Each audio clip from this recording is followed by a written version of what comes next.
Сейчас мы прибыли в станцию скорой экстренной медицинской помощи, где покажем и продемонстрируем вам весь процесс работы бригады скорой помощи.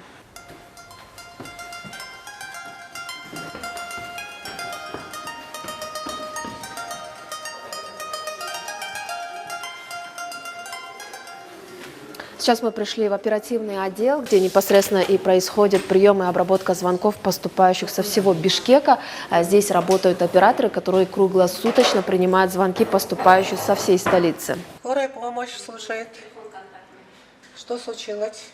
Женщина 25 лет, страдает эпилепсией, без сознания. Күтүп туруңуздар, баратат.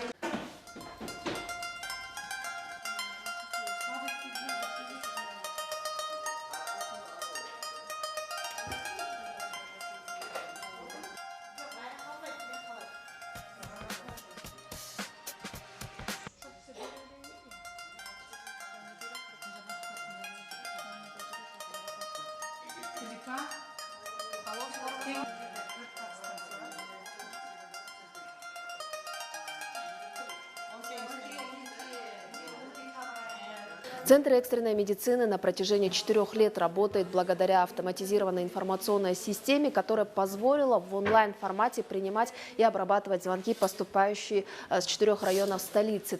Операторы благодаря этим 2 мониторам координируют дальнейшую работу бригады скорой помощи и распределяют вызовы уже по 4 районам столицы. Продемонстрируйте, пожалуйста, работу.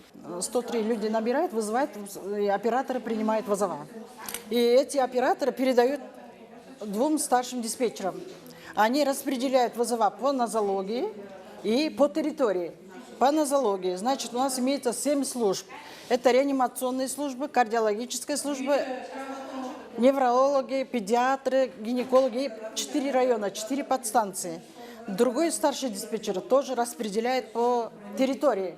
Значит, у нас онлайн, у всех выездных бригад имеется телефон на онлайн-режиме. Когда вызовы поступают, автоматически передается старшим диспетчерам, они распределяют вызовы, и сразу вызовы поступают в телефон. И они по телефону сразу открывают, карта там сразу определяется, где вызывают, куда вызывать, и они выезжают по данному адресу. Сейчас мы находимся в малой диспетчерской, где непосредственно происходит основной этап передачи данных пациента уже непосредственно бригаде скорой помощи. 3:03 срочно.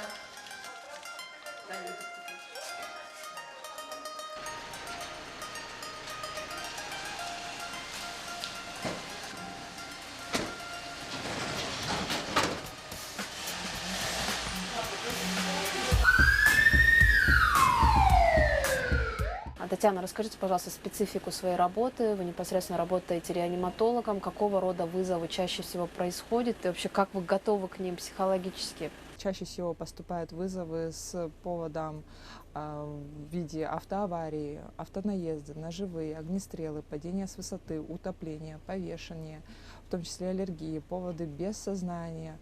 И это не важно, какой возраст будет, от новорожденности, заканчивая глубокой старостью. То есть тяжелые случаи? Да, это самые тяжелые случаи, это именно реанимационные бригады обслуживают. У нас 4 бригады по городу, в том числе и 1 детская реанимация, потому что те же самые повода могут быть и у детей в том числе. Татьяна, вот вы 5 лет работаете в станции скорой помощи. Наверное, за время своей работы вы видели различные картины, достаточно ужасающие наверняка. Вот вспомните такие тяжелые, возможно, эпизоды из своей жизни, да, то есть которые оставили какой-то след, отпечаток. Ну, знаете, первое, что пришло в голову, автонаезд, это было около часа ночи.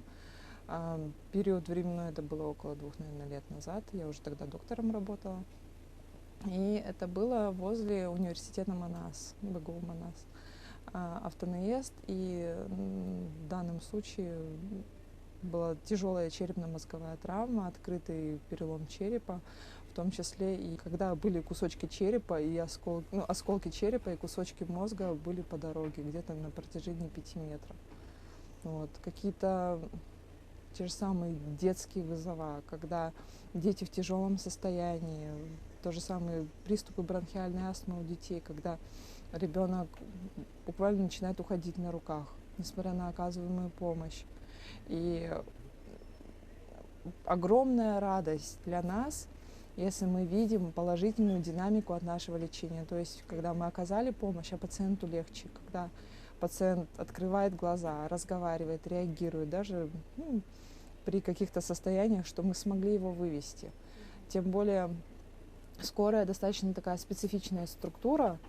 Нас стационары зачастую не любят, потому что мы привозим тяжелых больных, да. И наша задача за определенный промежуток времени, когда мы видим этого больного, да, мы должны оказать помощь, чтобы ему стало гораздо легче. Татьяна, я благодарю вас за беседу. Спасибо за ваш труд, за труд вашей всей бригады. Да? И хочется вам пожелать прежде всего терпения, самообладания и спокойствия. Спасибо большое.